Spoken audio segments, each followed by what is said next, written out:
The word God has become a closed concept. The moment the word is uttered, a mental image is created, no longer, perhaps, of an old man with a white beard, but still a mental representation of someone or something outside you, and yes, almost inevitably a male someone or something. Neither God nor being nor any other word can define or explain the ineffable reality behind the word. So, the only important question is whether the word is a help or a hindrance in enabling you to experience that towards which it points. Does it point beyond itself to the transcendent reality, or does it lend itself too easily to becoming no more than an idea in your head that you believe in? A mental idol. The word being explains nothing, but nor does God. Being, however, has the advantage that it is an open concept.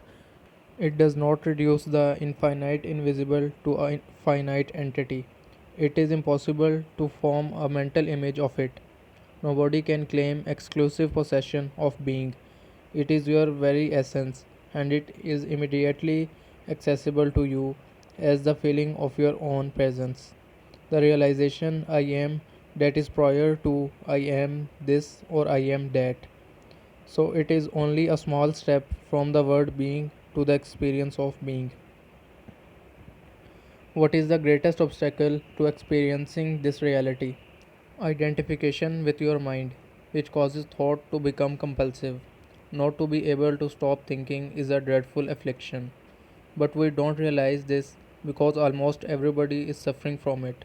So it is considered normal. This incessant mental noise prevents you from finding that realm of inner stillness that is inseparable from being.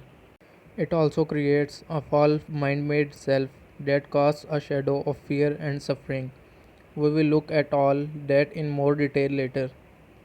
The philosopher Descartes believed that he had found the most fundamental truth when he made his famous statement, I think, therefore I am. He had in fact given expression to the most basic error, to equate thinking with being and identity with thinking. The compulsive thinker, which means almost everyone, lives in a state of apparent separateness, in an insanely complex world of continuous problem and conflict, a world that reflects the ever increasing fragmentation of the mind.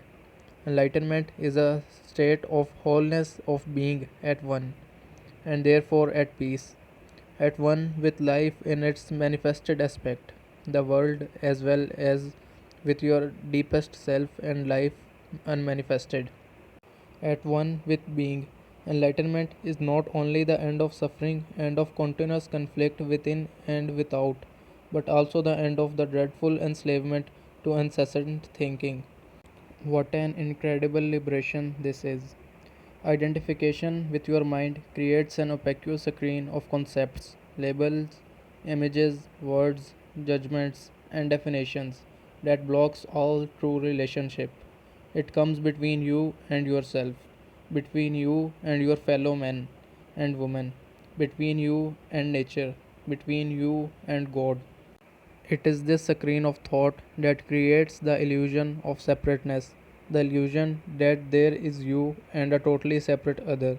You then forget the essential fact that underneath the level of physical appearances and separate forms, you are one with all that is. By forget, I mean that you can no longer feel this oneness as self evident reality. You may believe it to be true, but you no longer know it to be true. A belief may be comforting only through your own experience.